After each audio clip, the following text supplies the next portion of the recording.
What's going on, world? It's your boy at Big Game James _36, and I'm here with Greg McGarity, and this is the Tax Slayer Gator Bowl Drive to Selection Show presented by Toyota, where each and every week we bring you the state of college football and how it relates to the Tax Slayer Gator Bowl played here in Jacksonville, Florida on December 27th. What's going on, Greg? We missed you last week. It's good to be back.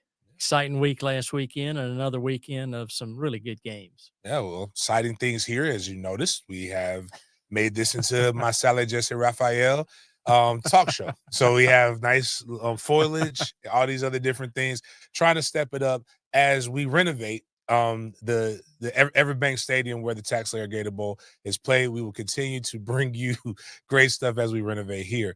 Also, this weekend, before we get into the business of it, if you're a chairman's club or if you're considering it, this is the weekend why. Because we have a really, really cool, swanky weekend where we go to Amelia Island and we all fellowship with different businesses here locally here in Jacksonville, where it kind of gives you the benefit of why you want to be a part of the Gator Bowl's Chairman's Club, all those different things. Can you tell us just a little bit about what that weekend means to the Gator Bowl? Well, there's a lot of fun and fellowship, and I'm confident the weather will cooperate, but we've got probably around 250, 275 people that we're expecting at the Omni.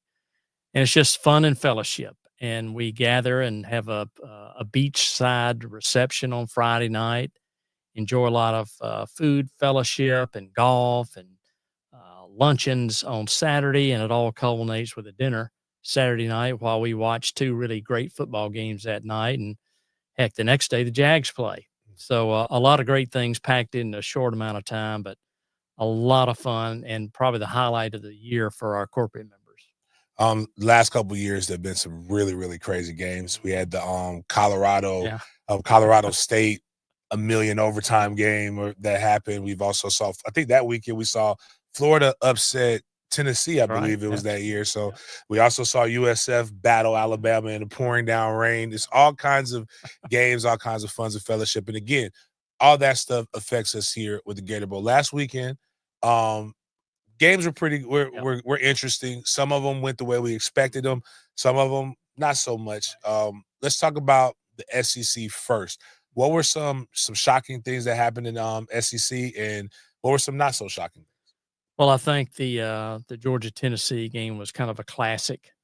Two teams that are really talented. Georgia took advantage of a Tennessee mistake there at the end of the game, and I think Kirby even acknowledged that they were lucky to win that game. But the game that I thought had more shock than anything else was Vanderbilt beating South Carolina the way they did. And I know Sellers got hurt in that game, but still to give up 31 points to Vandy just showed that they're for real this year.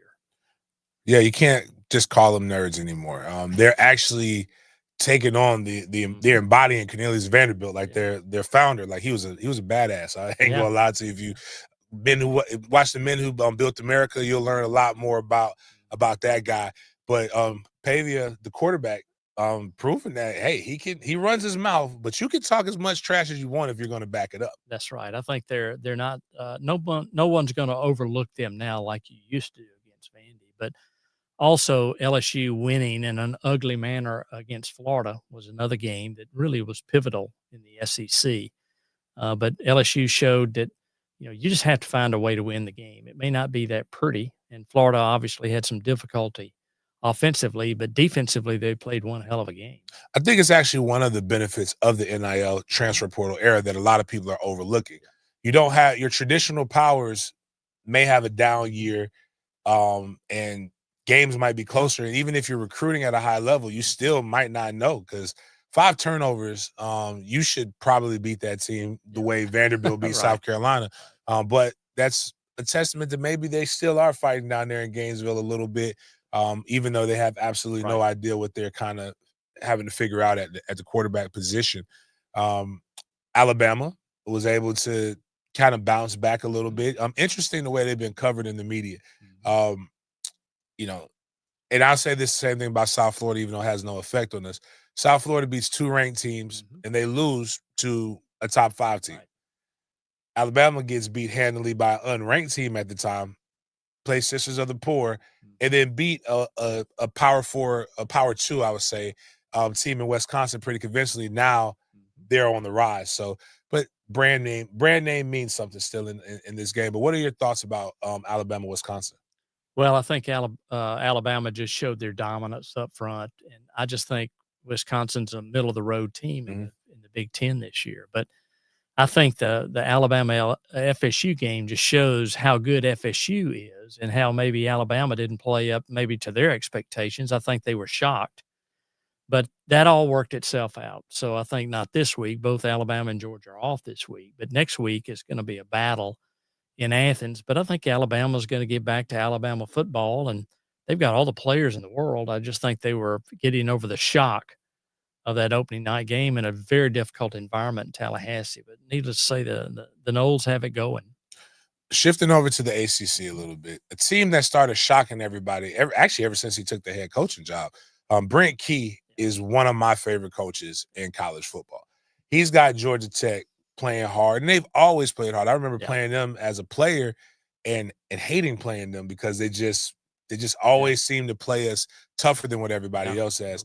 They're shocking people. They beat a Clemson team that, everybody had as a college football playoff team covering the NFL. They have tons of guys with high NFL grades, just kind of sleepwalking right now. Talk about Georgia Tech. What's your thoughts on them, and even a little bit more about what Clemson's going through? Well, I think, like you said, Coach Key is a former Letterman. He loves Georgia Tech, and he has those young men believing. And when you have Haynes King leading the charge at quarterback, who probably the most underestimated quarterback in college football. I love the kid. I mean, he is as tough as they come, and their defense is playing well this year. And they took advantage of the opportunity. The way they executed that last field goal with no timeouts left was remarkable. And I think Clemson, they really have been struggling offensively. Defensively, they've been playing well, but offensively, they have really just struggled in finding an identity because Klubnik's not getting the job done passing. They've got some great talented players. We saw a couple of them step forward, but they're just struggling this year. But they'll rebound. I think Clemson at the end of the year is going to have 8 or 9 wins. I think they'll struggle against some teams on their schedule, especially at the end of the year. They really have a tough schedule at the end of the year. But those, I think Georgia Tech's for real this year. I think they have a chance to win 10 or 11 games this year. Really, really good. It felt good to watch the field goal that Georgia Tech made and not be on the opposite side of that, because that felt very much like Ireland against FSU. Shout out to my high school's alum, Amari Harvey, is over there making a lot of noise at Georgia Tech as one of their starting corners. Miami's been saying they're back since I was in grade school. It's a long time ago, as my son tells me. Could this finally be the year that they're back? Well, I think in today's world with NIL and everything, obviously they've paved the way. You said and it paved right. the way. They paved the way to pave the way. Where they've got some really talented players. And I think the difference in them this year is their line of scrimmage. I think on both ends, they're giving Carson. I don't know if he's been touched yet. So we'll see how that continues to go. But I just think this may be their year, and I can't wait to see FSU play Miami this year. It's going to be like back in the day when you played a game that the whole nation will be watching. So I can't wait for that game to happen, and it's not that far off. No, it's not. Miami might get 2 back-to-back game days. That would be October 4th. The lucky scouts for that one will be excited. That's a great game to pick. Tons of talent on there. Carson Beck, Mandarin High School alumni, doing very, very well. Sticking with I guess he didn't like the red and black. You need to go back to orange and green to be able to find out who he was. Florida State had a bye week. Duke, who played here last year, is going through some interesting stuff. They've paid to get them a nice quarterback, and that team that they took the quarterback from returned the favor with Tulane. Are there any other teams in the ACC that probably we should be looking at a little bit more intently that could potentially wind up here at the Gator Bowl? I think it's going to be I I think Miami, FSU, I think Clemson's still going to come into play. I just think they'll get it going at some point in time.